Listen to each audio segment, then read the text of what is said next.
So 2020 has been a year that none of us quite expected. COVID-19 has interrupted many of our plans. And we don't tend to like interruptions. We like to have a plan to know where we're going, to know what lies ahead.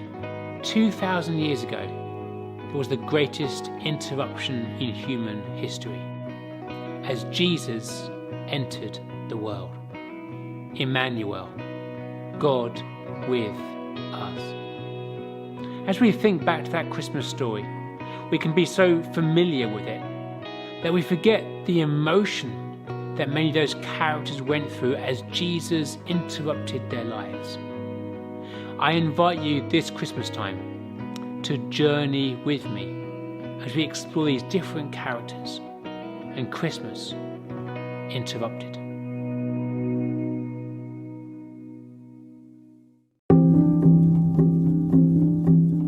They had spent their lives studying the night sky, mapping out every planet, tracking each star, every single detail. Maybe over a series of nights, they began to notice this new star. Or maybe one warm evening, as they looked up at the night sky, they suddenly saw something they had never seen before. A star, a new star. But there must have been something quite special about this star. Something quite phenomenal, because this star interrupts everything. You see, these stargazers were actually priests from a different religion. And yet they saw this star and they believed it was significant. That this star was the star of the King of the Jews. As they set out on this mammoth journey, probably more than 1,000 miles, they leave their homeland of Persia. They move into a different land, tracking this star. They believe it is so significant. And so you can imagine their confusion when they turn up in Jerusalem and everyone has no idea what they are talking about. Jerusalem, the capital city, we'd expect a king to be born. Somehow they get an audience with King Herod. And they ask the question, where is the one who has been born King of the Jews? Now that is an awkward question to ask a king. Herod summons the religious leaders, the Jewish scholars, and they know their history. They know this king will be born in Bethlehem. They know about the promises of God. But here's what baffles me. It appears these Jewish leaders who know their history don't go and check it out. It's only a few miles walk, an afternoon's walk, and yet they don't pursue it. And yet, these magi from a different region, from a different religion, having made this mammoth journey, they pursue it and they head on to Bethlehem. And there they find the young child and mother. The star is right overhead and they are overjoyed. Overjoyed. I wonder what they expected to see. It was just a young boy and his mother. And that's it. No great spectacle really. But they know this boy is no ordinary boy. They bow before him, probably lying prostrate on the floor. And they begin to worship. And then they open up their treasure box. And to the child they give gold, frankincense, and myrrh. The kind of gifts you might normally give a king. But each of these gifts is deeply significant. The gold is a recognition that this boy is a king. The frankincense that was used by priests is a sense of what he is called to do. And the myrrh that was used for embalming the body of the dead, again, was significant, pointing to what was necessary. I wonder if these magi, if these wise men really understood the prophetic nature of the gifts they were bringing this young child. Where is God inviting me to see what he is up to? Where am I being called to costly worship? Where do I need to sense again what it means to be overjoyed? God, interrupt me this Christmas.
was in his late 60s and was living in the luxury of his palace.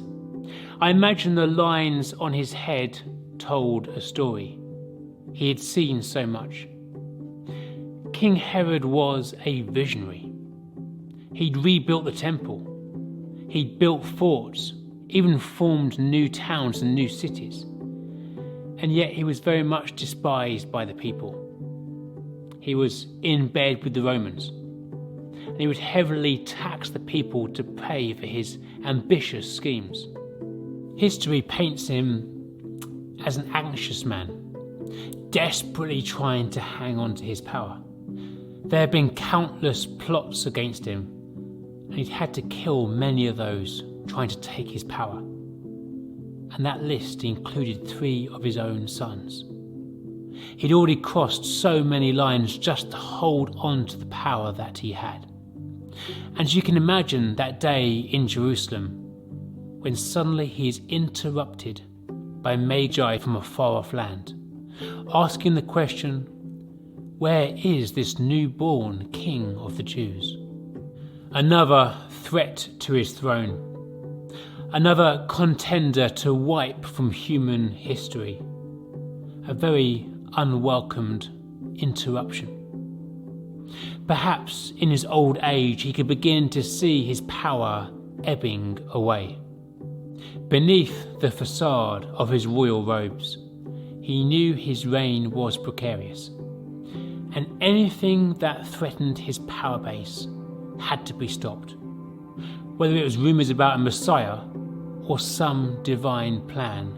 It had to be stopped. And so he schemes. He sends the Magi to go and find this new baby, this new child, so that he too may go and worship. But he has no intention to go and worship.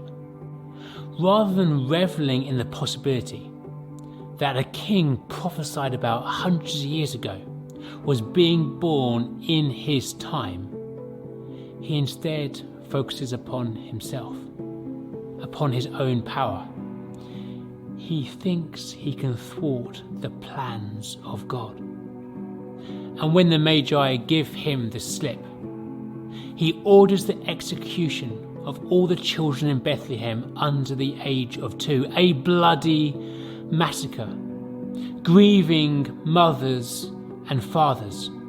This is the messed up world that Jesus has entered into.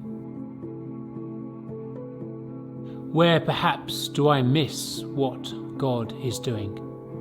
Where am I so self-focused that I miss the bigger thing that God is doing? Where am I so desperate to hang on to my power and privilege? God, interrupt me this Christmas.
He knew where he'd come from.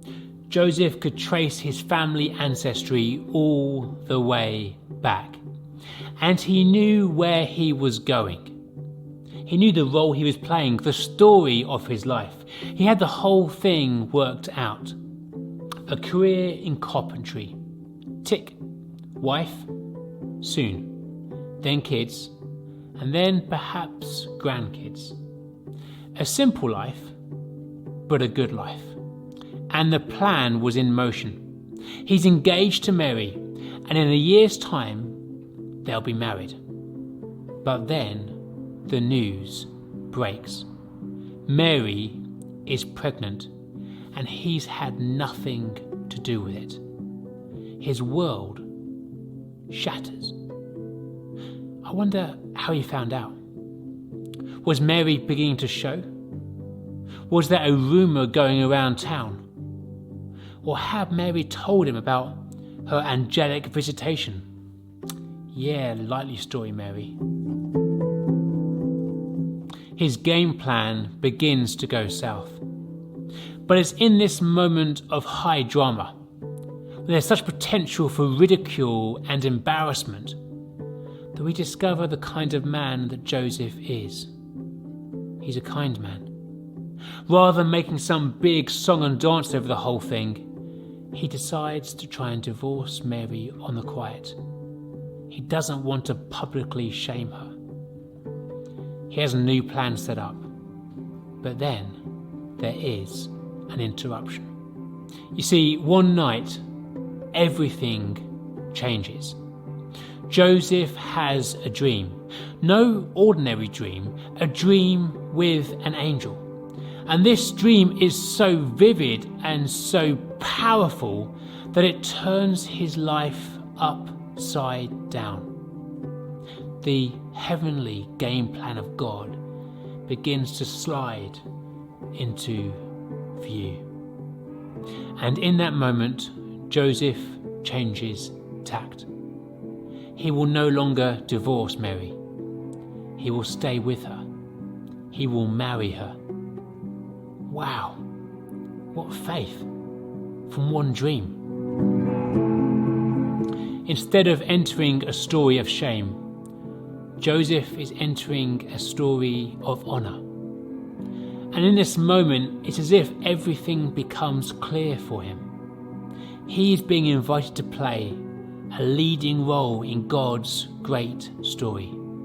A much bigger story, a better story. His life is not just an ordinary one. And it's taking place in Bethlehem, the place where his ancestor David had been anointed king. A new king was going to be born. God was doing a new thing. Where have I settled for the simple life? Where have I been so afraid of ridicule that I've missed out on hearing from God? Where have I been so fixated on my own game plan that I've missed my role in God's bigger story? God, interrupt me this Christmas.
Christ is born.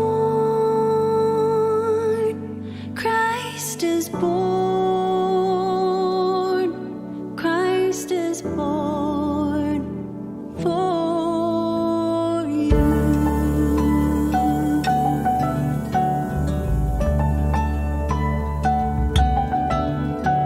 Oh, come, bitter and broken, come with fears unspoken, come, taste of His perfect love. Oh, come, guilty and hiding ones, there is no need to run. See what your God has done. Christ is born. Christ is born. Christ is born for you. He's the Lamb who was given, slain for our pardon. His promise is peace for those who believe. He's the Lamb who was given, slain for our pardon. His promise is peace for those who believe. So come, though you have nothing, come. He is the offering. Come, see what your God has done. Christ is born. Christ is born. Christ is born for you. Christ is born. Christ is born. Christ is born for you.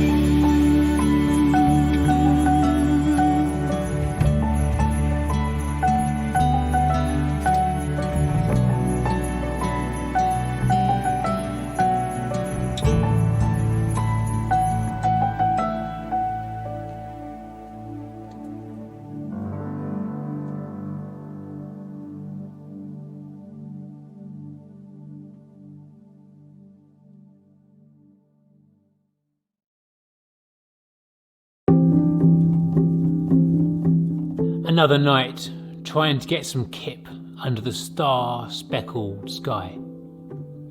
And I wonder if they'd noticed the star above them, if they'd perhaps talked about it, or even wondered what it meant. Or perhaps they were just so focused on the job at hand, looking after sheep. As shepherds, they would have been looked down upon by other people. They were poorly paid. They spent their time in the hills 7 days a week looking after their sheep. And that meant they couldn't observe religious laws. They were real outsiders as well. Perhaps they longed for things to change. I can imagine in those hills, with the sheep around them, that by firelight they retold each other the story of their ancestor King David, who in those same hills had been a shepherd boy, but who had gone on to kill Goliath and become king of Israel. Maybe one day their fortunes would change. Perhaps they knew that Bethlehem was special, and that one day it was prophesied that something was going to happen in their town. But they probably thought, not on our watch. Things never really seem to change. We're shepherds. This is our lot. But then there is the most extravagant interruption of all. Boom! An angel! But there's more. The glory of God begins to shine around. Imagine their night vision adjusting to this bright light. And there's more still. An entire choir of angels singing glory to God. An angelic surround sound experience. And their response? They are absolutely terrified. But then the angel says, I come to bring you good news that will cause great joy for all the people. All the people, including the outsiders, including those who can't keep the religious laws, including the shepherds. And so they hurry to see what is happening. These shepherds have been given the inside track. They have been invited. And they head into Bethlehem and they find Mary, Joseph, and the baby lying in the manger, just as they'd been told. Where do I struggle to believe that I have been invited to be part of God's story? Where have I perhaps lost hope that things can change? Where do I need to rediscover the excitement of this good news? God, interrupt me this Christmas.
A teenage girl, a nice fella, and the excitement of planning a wedding, all set off the beaten track in a forgotten town called Nazareth. This was going to be a life lived that was going to be insignificant in the great scheme of things. That was until an interruption. An angel suddenly appears to Mary. No ordinary angel, but Angel Gabriel, with the words, "Do not be afraid." I wonder where this visitation took place. Would it have been some quiet night in Mary's house? Or was it out in public somewhere, out in a field on some idle Tuesday afternoon? When the angel introduces himself with the words, "Do not be afraid," we can probably presume that Mary was pretty startled. But he continues by saying this, "Mary, you are highly favoured." And in this short dialogue that follows, the angel downloads God's rescue plan to Mary. This ordinary woman in backwater Nazareth gets an insight into what God is going to do. She is going to miraculously give birth to a baby boy, and she's to call him Jesus, which means God saves. And in this moment, it very quickly becomes clear that Mary's life will no longer be lived in obscurity. She is being invited to play a pivotal role in God's rescue plan. That is some interruption. And her response? Her response is to say, "I am the Lord's servant." What humility, what faith, what trust in God. In her song of worship, that is still read in churches and uttered in monasteries, there is this tangible sense of excitement. She gets it. She understands that the promises of God are about to be fulfilled. But she also has no idea what lies ahead. She'll have to flee her country, become a refugee in Egypt, and then ultimately watch her son die on a Roman cross. Those words, "I am the Lord's servant." And after this amazing encounter, the angel just leaves. If you're Mary, what do you do next? Do you go and tell your fiancé?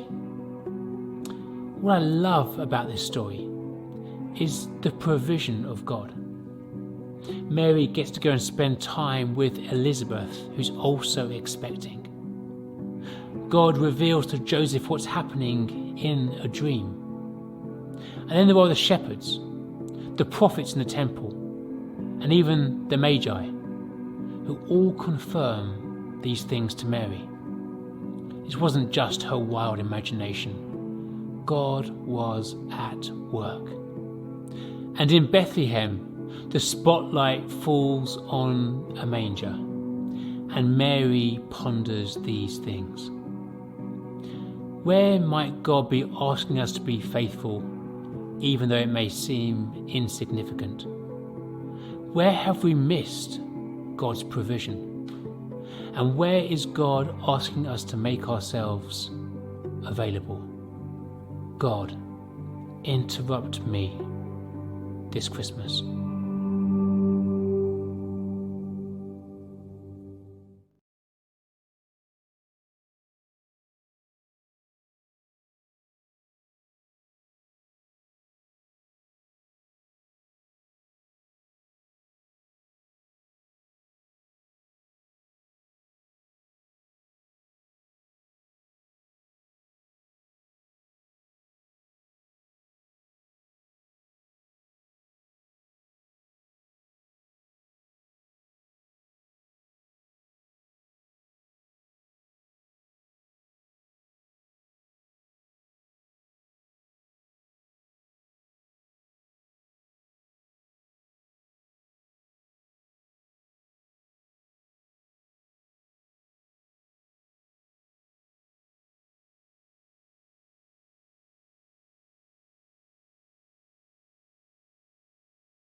that your baby boy would one day walk on water. Mary, did you know that your baby boy would save our sons and daughters? Did you know that your baby boy has come to make you new?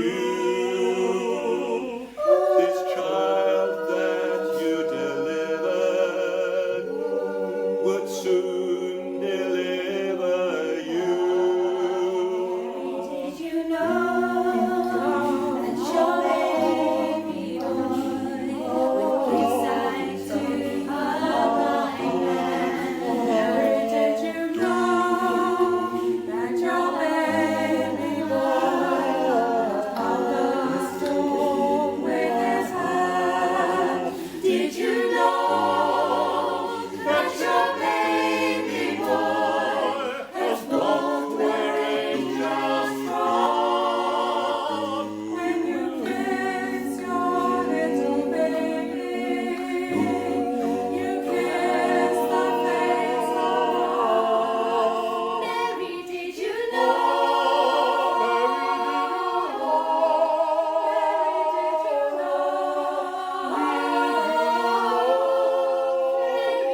you know? Mary, did you know?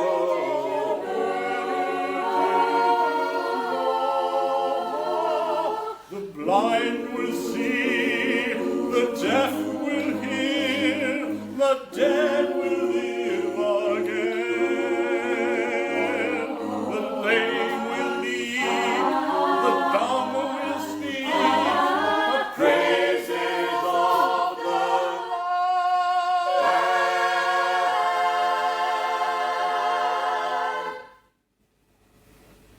Mary, did you know?